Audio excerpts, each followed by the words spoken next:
Over the past term, I believe that I have contributed to many good decisions, fought for improvements, and on some issues looked for every possible angle to get the best outcome for our community.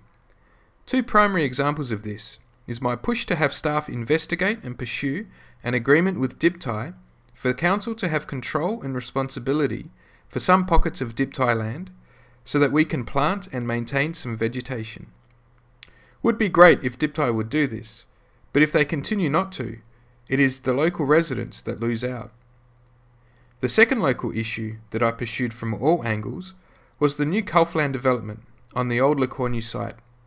This development was a Category 2 development, which means that only the properties that are directly adjacent or opposite the road can make submissions to the State Commission Assessment Panel. After door-knocking eligible homes, I was able to find 2 willing residents and assisted them with their written submissions, together with the help from a co-councillor, Don Palmer. I then made a 5-minute verbal deputation to the panel, raising some specific issues affecting the residents I represented, but also was able to speak to the concerns, particularly some traffic fears, of the wider community of Forestville and Everard Park residents.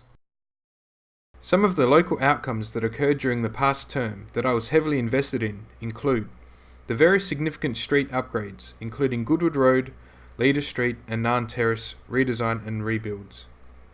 I also worked with a group of Lear Street residents and council administration on a range of improvements in the upcoming rebuild of that road this financial year.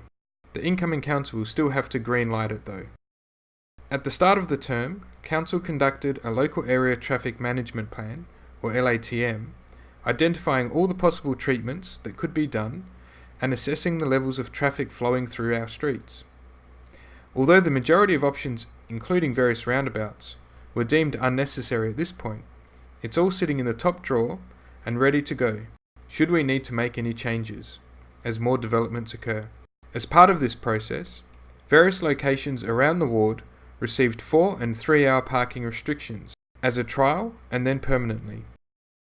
Around Devon Street South and Goodwood train station, various improvements to infrastructure, including fencing and gates, was secured from Dipti, working together with some very active local residents. There are still some issues outstanding that will require additional work, including some flooding and general drainage issues.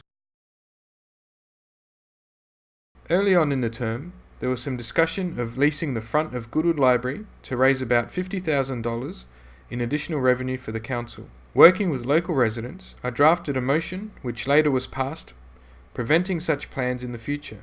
I also put forward 2 motions in an attempt to see significant changes to Armand Street on behalf of local residents. Unfortunately, both times it was defeated by a single vote. I have also been very active and passionate about various council-wide issues. I worked hard to see a resolution with the Brownhill Keswick Creek Works, putting an end to many years of impasse. I also sat on many committees and helped to shape future policy for the benefit of all within our community. I now ask for your continued support in the coming election. Thank you.